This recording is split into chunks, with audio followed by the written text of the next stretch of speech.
ኢትዮጵያና ኤርትራ ቢታረቁና በወደብ ልማት ላይ አብረው ቢሰሩ ኤርትራ ውስጥ ምን ይፈጠራል? እስቲ እንይ። አንደኛው ሀገሪቷ ከፍተኛ የሆነ የወደብ አገልግሎት ገቢ ታገኛለች። እንደሚታወቀው ኢትዮጵያ ወደ 130 ሚሊዮን የሚጠጋ ህዝብ አላት። ወደብ የላትም። ለወደብ በዓመት ከ1.5 ቢሊዮን ዶላር በላይ ለጅቡቲ ትከፍላለች። ይህ ገንዘብ ቀጥታ ወደ ኤርትራ ካዝና ይዞራል። ሀገሪቷም ከፍተኛ የሆነ የውጭ ምንዛሪ ታገኛለች። በዚህም መሰረተ ልማቶቿን መገንባት ትችላለች። ጤና፣ ትምህርት፣ ቴሌኮም፣ መንገድ ወዘተ።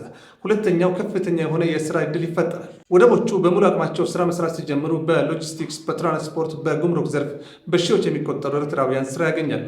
የወደብ ከተሞች ማለትም አሰብ፣ ምጽዋና ሌሎች የሆቴልና የባንክ የንግድ እንቅስቃሴዎች ስለሚነቃቁ የከተሞቹ ነዋሪዎች ተጠቃሚ ይሆናሉ። ሶስተኛው የኢንዱስትሪና የንግድ ቀጠናዎች መስፋፋት ነው።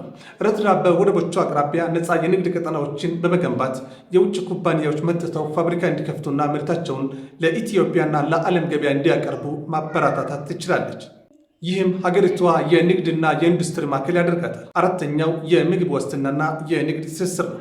እንደሚታወቀው ኢትዮጵያ ከፍተኛ የሆነ የግብርና ምርቶች አለዋት።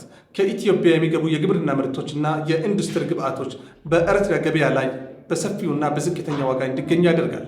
የሁለቱ ሀገራት ህዝቦች የንግድ ልውውጥ በድንበር አካባቢ ያሉ ከተሞች እንዲነቃቁም ያደርጋል። ሶስተኛው ቀጠናዊ ተሰሚነት ነው። እንደሚታወቀው ኢኮኖሚውን የያዘ ፖለቲካውን ይይዛል።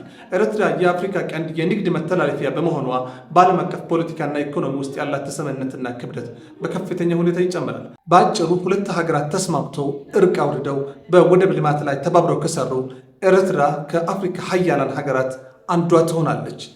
ኢትዮጵያስ ምን ትሆናለች የሚለውን ሀሳባቸውን አጋሩ።